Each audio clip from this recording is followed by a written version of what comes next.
देखें हाइपरबोला में किसी पॉइंट को पैरामेट्रिक फॉर्म में कैसे लिखा जाता है। हाइपरबोला का equation X square upon A square minus Y square upon B square equal to 1। X और वाई दोनों वेरिएबल हैं। पैरामीटर होता क्या है, पैरामीटर भी वेरिएबल होता है, मगर ऐसा वेरिएबल जो इन दोनों वेरिएबल्स को एक्स वाई को कनेक्ट करे, connecting variable. X Y Z और भी हमारे वेरिएबल्स हो सकते थे, उन सब को कनेक्ट करने वाला जो वेरिएबल होगा उसको हम पैरामीटर कहते हैं। इसमें ये हमारा फोकस हो गया ए 0, ये माइनस ए 0 हो गया, और देखें ये हमारे पास में ट्रांसवर्स एक्सिस हो गई, लेंथ क्या है 2a, और ये हमारी कॉन्जुगेट एक्सिस हो गई।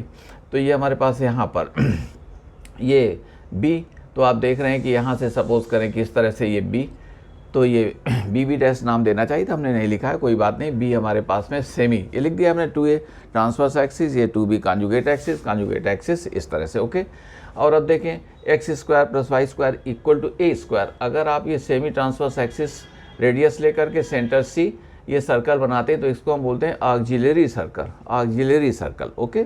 अब हम आपको बताना चाहते हैं कि एक्सेंट्रिक एंगल इसमें क्या है जो पैरामेट्रिक फॉर्म में आएगा। सपोज करो कोई पॉइंट P, एक्स वाई आपने पैराबोला में लिया, P से परपेंडिकुलर ड्रॉप करो, एक्स एक्सिस पर ये N आ गया।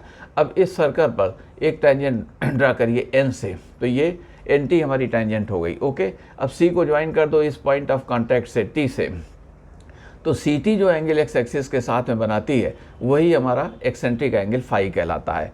तो यहाँ ये फाई, तो देखें इसके साथ में CT जो एंगल बनाएगा ये हमारा फाई आ गया, ओके।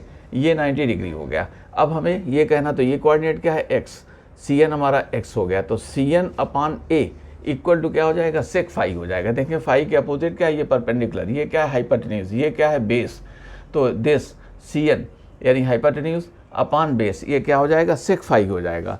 और सेक फाई तो आपने देख लिया, तो x की वैल्यू कितनी आ गई, a सेक फाई आ गई। अब इस a सेक फाई की वैल्यू हाइपरबोला के इक्वेशन में रखें, this minus this equal to 1। अब ये सेक स्क्वायर फाई माइनस 1 कितना होता है, ये हमारे पास tan स्क्वायर फाई, तो y की वैल्यू क्या आ गई, b tan फाई।